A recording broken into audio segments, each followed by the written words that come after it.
My fiancée called off our wedding a month prior, saying she couldn't settle. I canceled the venue, sold the ring, and took a solo honeymoon. I returned to find her fling had dumped her, and she was having a mental breakdown. Hey viewers, before we move on to the video, please make sure to subscribe to the channel and hit the like button if you want to see more stories like this. Thanks. I used to think I was one of the lucky ones. Met the right woman young, built a life together, made plans that actually seemed to stick. Lena and I had been together since college. 8 years of growing up together, moving from ramen dinners in a studio apartment to choosing china patterns for our wedding registry. We were supposed to get married in a month. Everything was set. The venue, the guest list, the honeymoon in Italy. My parents had paid the deposit on the catering. Her mom was already talking about flower arrangements. From the outside, it looked perfect. But from the inside, something had changed. I couldn't tell when exactly. Maybe it was after her promotion, or maybe after that bachelorette trip her friends insisted on. Either way, the laughter that used to come so easily from her started feeling forced. At first, I thought it was stress. Weddings make people tense, right? I kept telling myself she'd snap out of it once the big day got closer. Instead, she got quieter. Shorter texts. Late nights at work. Fewer I love yous. And more of those vague, heavy comments that don't sound like much until you realize they're exits disguised as introspection.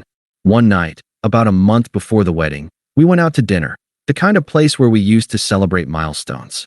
She spent most of it scrolling through her phone. When I asked if everything was okay, she sighed and said, almost to herself, I just feel trapped. Like everyone expects me to be this version of myself that I'm not sure I even like. I tried to lighten the mood. If you're talking about the wedding planning, you can fire me as project manager anytime. She smiled faintly, but it didn't reach her eyes. It's not that, Ethan. You're amazing. You've always been amazing. I just feel like I'm settling.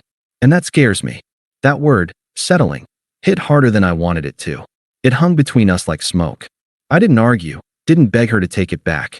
I just asked, what exactly are you settling for? She looked down at her water glass, twisting the condensation ring with her thumb. I don't know. Maybe for comfort. Maybe for safety. Maybe I need to know what else is out there before I say forever. I could feel my heartbeat in my throat, but I kept my voice steady. Then I guess you need to figure that out. Her relief at my calmness was almost insulting. She nodded like she'd expected a fight and didn't know what to do without one. The rest of dinner was small talk, meaningless chatter that tried to fill the space where our future used to be. When we got home, she showered and went straight to bed without touching me. I lay awake, staring at the ceiling, realizing I was engaged to someone already halfway out the door. Over the next week, she got more distant. Her friends, the same ones who used to gush about how lucky she was, started posting those thinly veiled quotes on social media. Sometimes you have to lose everything to find yourself. A woman's intuition knows when it's time to evolve. I didn't need intuition to know what was happening. Every time she smiled at me after that, it looked like goodbye. A week later, she asked if we could meet to talk. Her tone was polite, clipped, like she was scheduling a business meeting, not ending a life we'd built for almost a decade. We met at a small cafe we used to love. I showed up early, out of habit. She arrived 15 minutes late, out of new priorities. She looked like she'd dressed for a magazine cover. Soft waves in her hair, perfect makeup, a white blazer that screamed control. It was all performance. She sat down, exhaled dramatically, and said, Ethan, I've been doing a lot of thinking. That was the line. The one people use right before they detonate your world. I don't think I can go through with the wedding, she said. Just like that. No tremble, no hesitation. Her hands didn't even shake as she stirred her coffee. It was like she'd rehearsed it in front of a mirror. Why? I asked, not angry, not desperate, just needing to hear it from her lips. She gave me the same look people give a confused child. Because it's not fair to you. Or to me. I need to know what else is out there before I make a promise I might regret. I swallowed hard. So, you're calling off the wedding. I am, she said softly. I still love you, Ethan, but love isn't everything. I can't be the woman who settles because she's scared to start over. The word again, settle. As if I was some comfortable couch she'd outgrown. I took a breath. You're not scared to start over, I said finally. You're excited to. There's a difference. That caught her off guard. Her expression faltered. but only for a second before she regrouped into faux maturity. "This isn't about anyone else," she said quickly. "I just need space to find myself." A lie, and both of us knew it. I nodded slowly. "Then I won't stand in your way." She blinked. "That's it. You're just okay with this." "I'm not okay with it," I said, "but I'm not going to beg you to stay." She leaned back, exhaling like she'd passed some kind of moral test. "I didn't want this to get ugly." "You don't need to worry about that," I said. "You already made it ugly enough." For a brief second, her composure cracked. Her mouth twitched like she might cry, but pride won. "I'm sorry if you're hurt," she said, tone flat, rehearsed. I stood up. "You're not sorry. You're relieved. Enjoy your freedom." She didn't follow me when I walked out, but I felt her eyes on my back the whole way to the door. Later that night, I found out through a mutual friend that she'd already been spending time with a coworker, Ryan. The same guy she used to say was like a brother. They'd been texting for months, apparently. I didn't even confront her. What was the point? She'd already rewritten the story in her head to make herself the victim of her own choices. Instead, I started making calls. Venue, canceled. Caterer, canceled. Photographer, canceled. I didn't just delete her from my future. I deleted the version of me who'd built that future for her. When I called the jeweler about returning the engagement ring, he asked, "Cold feet?" I said no. She wanted to fly barefoot. He chuckled awkwardly, not sure what to say, and I realized I didn't care who understood. By the end of the week, every trace of the wedding was gone. The invitations, the deposits, the whiteboard calendar with our day written in red marker. I wiped it clean. She never asked if I'd canceled anything. She was too busy posting pictures of sunsets with captions like, "New beginnings feel like breathing again." Good for her. I hoped she enjoyed the view while it lasted. When I woke up the next morning, my first thought wasn't about her. It was about silence. The kind that hangs in the air when all the noise finally dies. For months, my life had revolved around her wedding Pinterest boards, dress fittings, venue negotiations, and her endless lists of must-haves. It felt strange not to have my day dictated by her agenda. So, I decided to start reclaiming things. One by one, the first call I made was to the venue. The manager sounded almost sympathetic when I told him we were canceling. "Do you want to reschedule for another date?" he asked gently. "No," I said. "Cancel it entirely." She called it off. They refunded a portion of the deposit. I didn't even care about the money. I just wanted it gone. The second call was to the jeweler. The man hesitated when I explained that I wanted to sell back the engagement ring. "It's a stunning piece," he said. "Not to me anymore," I replied.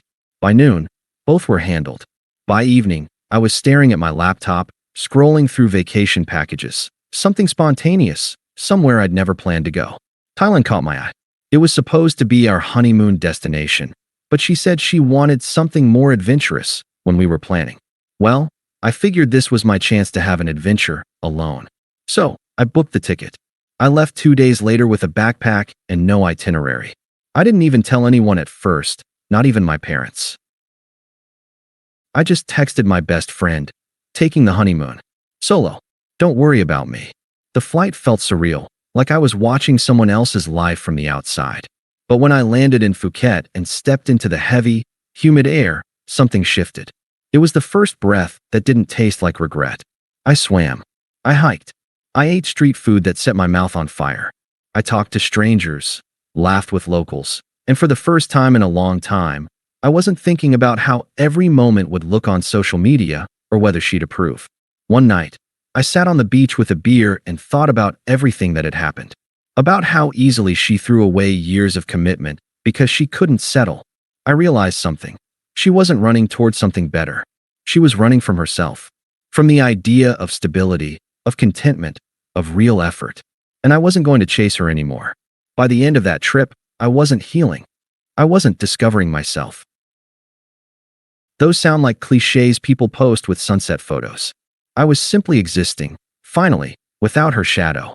When I boarded the return flight home, I didn't expect anything dramatic waiting for me.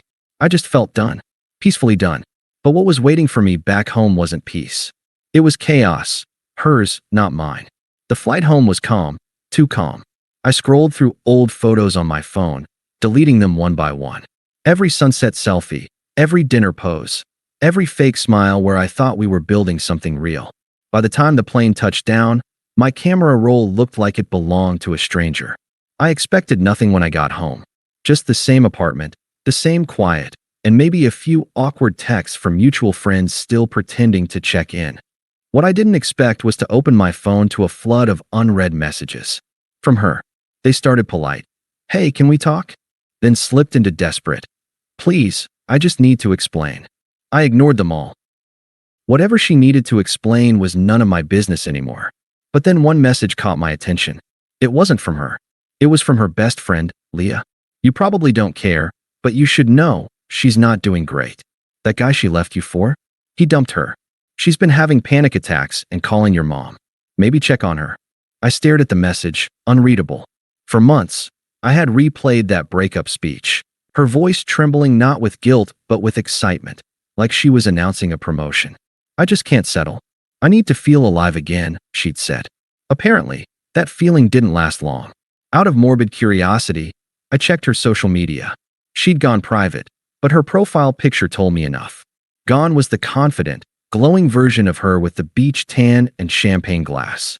The new photo was dim, grainy, like someone trying to smile through exhaustion. Then I saw it. The guy. Her Fling. He'd deleted every photo with her. Every trace. His page was full of new adventures, solo ones. He'd moved on faster than she thought I would. It was poetic, really. She left me because she couldn't settle, but it turned out he couldn't either. That night, I unpacked my bag, opened a beer, and turned off my phone. No closure, no conversation, no emotional cleanup. I was done being her safe place to land when her freedom didn't feel so freeing. A few days later, Leah texted again. "She's asking about you nonstop. Says she made a mistake.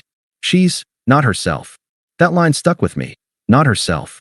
She'd always been herself. Impulsive, restless, selfish. But now, for the first time, she had to face it without an audience to validate her choices. And apparently, that was breaking her. I didn't respond. I didn't need to. Some lessons can't be learned through explanations or apologies. Some people have to collapse under the weight of their own decisions before they understand what they destroyed. While she was unraveling, I started putting things together, literally. I got back into work, took up photography again, reconnected with old friends she'd pushed away because she didn't vibe with their energy. Life started expanding where she had once shrunk it. The universe has a funny sense of timing. I didn't need revenge. Watching her crumble under the freedom she demanded was enough. But I didn't know yet. Her collapse was only beginning. And soon, she wouldn't just be heartbroken. She'd be desperate. It started subtly.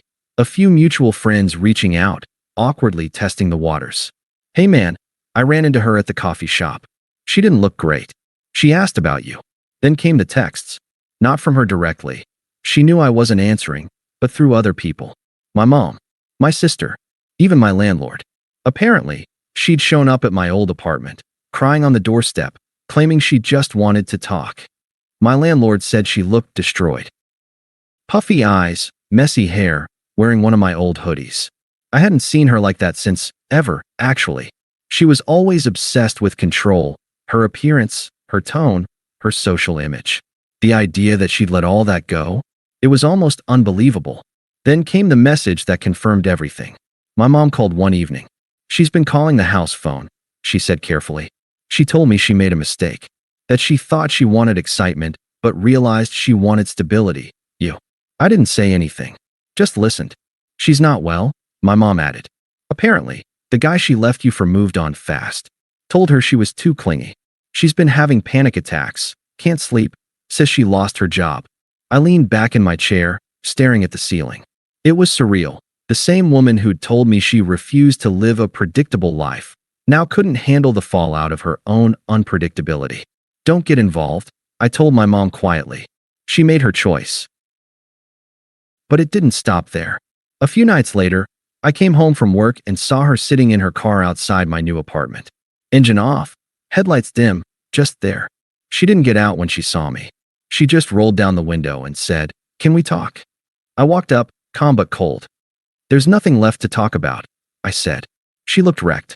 Not the dramatic, mascara-running kind, the hollow, sleepless kind. "I messed up," she whispered. He didn't care about me. I thought I wanted freedom, but I just wanted to feel something different. I can't eat. I can't. I cut her off. That's not my problem anymore. She flinched like I'd hit her. I know. I just thought maybe. No, I said flatly. You thought wrong. There was no anger left in me. Just clarity.